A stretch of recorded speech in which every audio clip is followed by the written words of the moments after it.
ఆగండి మీకు ఒక మంచి స్టోరీ చెప్తా. అదేంటంటే బడాయి ఎలుక. అరవిందాపురం అనే ఊరిలో పాపయ్య అనే రైతు ఉండేవాడు. తన ఆవులను రోజు పొలానికి తీసుకెళ్తూ ఉండేవాడు. పొలం గట్టు కలుగులో ఉంటున్న ఎలుక కొన్ని పిల్లలను పెట్టింది. ఆ పిల్లలు ఒకరోజు పొలంలో గడ్డి మేస్తున్న ఆవును చూశాయి. అంత పెద్ద ఆవుని చూసి భయంతో పరిగెత్తుకుని వెళ్ళి తల్లికి చెప్పాయి. అక్కడే ఉన్న మరొక ఎలుక, ఏమిటి, నాకంటే పెద్ద జంతువా అని ప్రశ్నించింది. చాలా పెద్దదని ఎలుక పిల్లలు చెప్పాయి.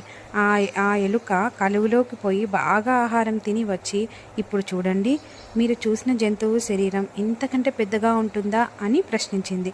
ఇంకా పెద్దగా ఉంటుందని జవాబిచ్చాయి. ఈసారి ఇంకా పెద్దగా కనిపించాలని ఇంకా ఎక్కువ తినేసరికి పొట్ట పగిలి అక్కడే చనిపోయింది. నీతి, తన తాహకు మించి బడాయికి పోరాదు. మీకు ఈ స్టోరీ నచ్చిందా? స్టోరీ నచ్చితే మాత్రం మన ఛానల్ని లైక్ చేయండి, షేర్ చేయండి. Please subscribe our channel.